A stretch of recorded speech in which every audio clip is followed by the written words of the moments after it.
Olá, meus amores do nono ano. Hoje nós vamos dar início e finalizar. É o início e o fim, tá? Início da semana 4 e a finalização do PET 5 de História do nono ano. Aqui quem vos fala é a professora Elaine Dark. Desejo a todos uma ótima semana e sempre que tiverem dúvida, me procurem, por favor. Nós temos aqui hoje, são 3 atividades, me parece, né? Isso, 3 atividades, das quais todas elas são pessoais, só que eu fiz dando a minha opinião para que vocês possam ter uma ideia de como fazer a de vocês, tá bom? E o tema principal aqui são movimentos contraculturais, tá? São movimentos contra a cultura daquela época, daquela sociedade, ok? Nós continuamos falando do período ditatorial no Brasil, tá? Nas décadas de 1950 e 1960. Então, a gente começa num período democrático e parte para um período ditatorial, ok? Vamos lá? Nesta semana, nós continuaremos estudando as décadas de 1950 e 1960. Movimentos culturais que promoveram uma profunda mudança no mundo social. Os movimentos contraculturais agitaram as ruas, os salões de música, teatros, jornais, televisões, até mesmo os espaços das universidades. Muitos movimentos contaram com a participação e o protagonismo das juventudes. Nas ruas, nas instituições e em tantos outros espaços, essas pessoas reivindicavam modelos alternativos de vida, questionando o que chamavam de cultura dominante. O que é a cultura dominante, gente? É aquela cultura que vem e que enraiza na nossa sociedade e se torna uma coisa normal, tá? É tudo aquilo que a gente transforma em normal. Ah, mas isso é normal hoje em dia. Nem sempre, tá?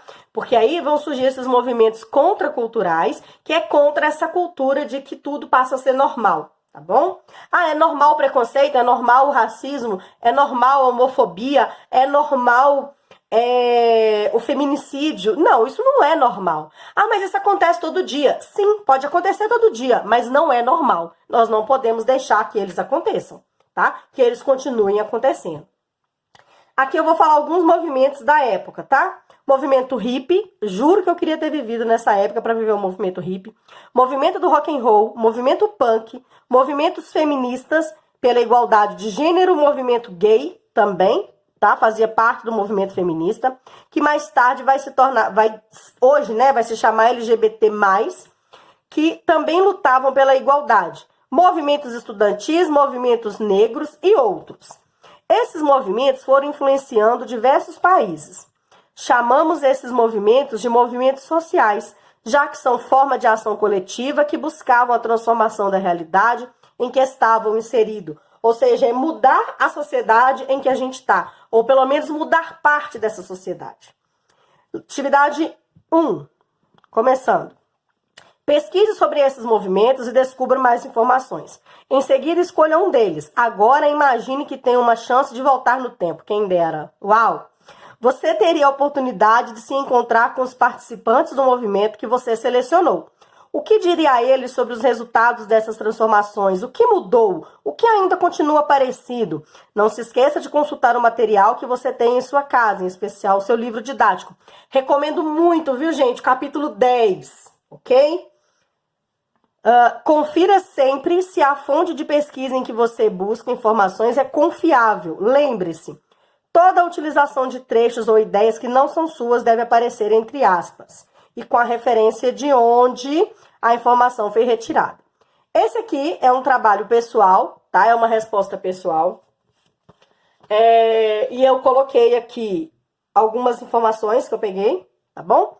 Eu vou falar sobre o movimento feminista. Eu diria a elas muito obrigado e contem comigo para continuar a luta pelos direitos das mulheres e de todos. Mudou muita coisa, gente? Mudou. Precisa mudar mais? Muito, tá? Aqui eu vou dar exemplos do que aconteceu na década de 50, 60 e 70 no Brasil. Destaca-se 2 advogadas, Rome Martins Medeiros da Fonseca e de Orminda Ribeiro Bastos. O que essas duas queriam, gente? Elas queriam que as mulheres casadas pudessem ter mais liberdade. Porque naquela época, na década de 60, para uma mulher viajar, olha só, gente, simplesmente viajar, trabalhar fora de casa e receber herança da família, ela precisava da permissão do marido. Olha que loucura. E hoje a gente anda para baixo e para cima, graças a Deus.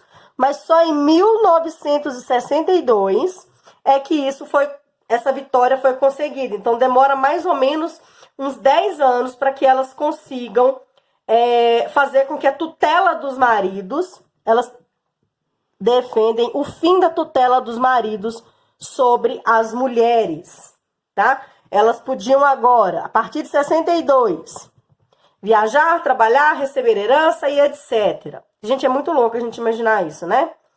Isso há 70 anos atrás. Se a gente parar para pensar, todos nós podemos ter mulheres na nossa família que não podiam fazer isso, né? Porque nós temos muitas pessoas hoje com 70 anos de idade ainda. Década de 60 é marcada pela liberação sexual. O que é essa liberação sexual, gente? É você poder escolher, você poder ter a livre escolha de casar, não casar, de ter filho, não ter filho, de... Aqui entra um ponto principal que eu tô falando aqui de filho, ó, que é a pílula anticoncepcional. Você tem a opção, você pode se prevenir se você não quiser ter filhos, tá? E isso antes era proibido, nem existia, na verdade, isso era um absurdo na época, né, pensar. E movimento dos direitos civis, aqui nós estamos falando da década de 60, tá? Estes trazem à tona questões específicas, como a questão da mulher negra, que é extremamente importante na época, da mulher indígena e homossexuais. São discursos realizados principalmente, essa mulher é super importante, Simone de Beauvoir, no seu livro Segundo Sexo, sobre o gênero e a identidade, que é você ter você é do sexo masculino ou feminino, mas a sua identidade é outra. Eu não me reconheço como homem, eu não me reconheço como mulher, tá? Então, isso é a questão de gênero e identidade, que é uma coisa que a gente continua discutindo nos dias atuais. Década de 70. Algumas mulheres lutam contra a ditadura militar. E muitas são presas,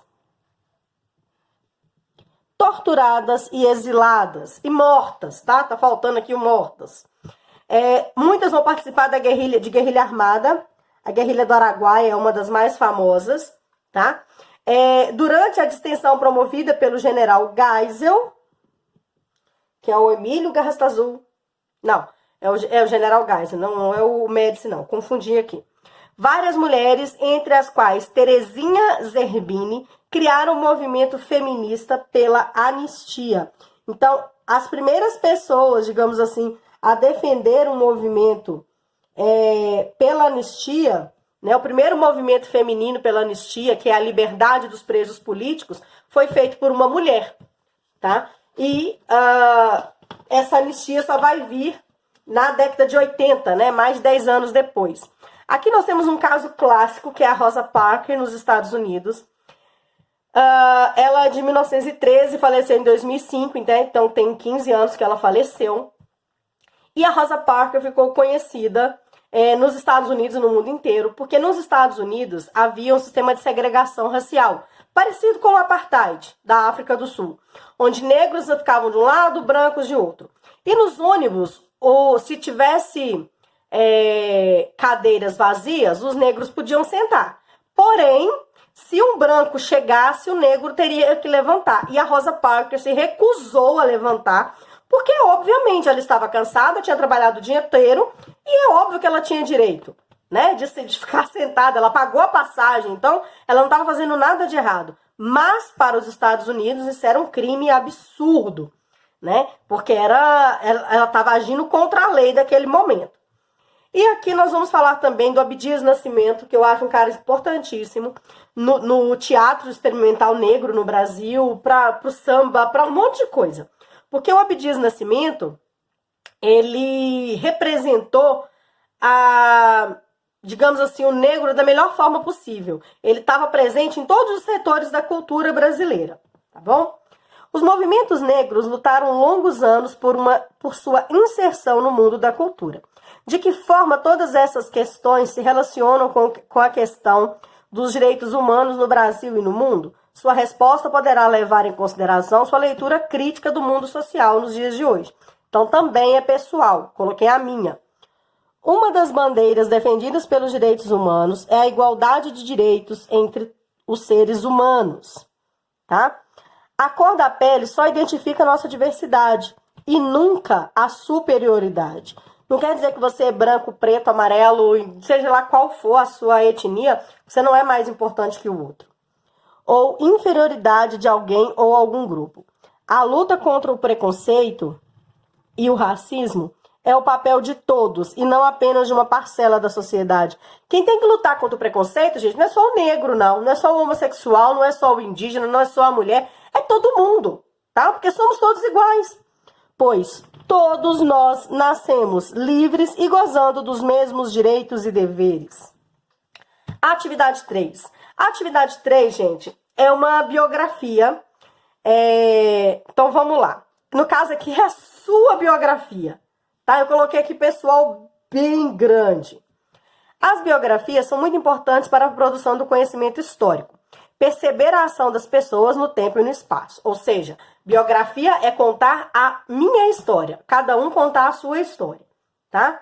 Pode ser escrito por alguém contando a história da sua vida. Não tem problema. Estudar trajetórias pode nos ajudar a estabelecer conexões mais amplas com os contextos sociais nos quais essas pessoas estiveram inseridas. Como vimos, a história é feita por mulheres e homens com diferentes projetos de mundo e de sociedade, atravessada por conflitos, negociações e disputas. E você, já escreveu sobre sua trajetória até aqui?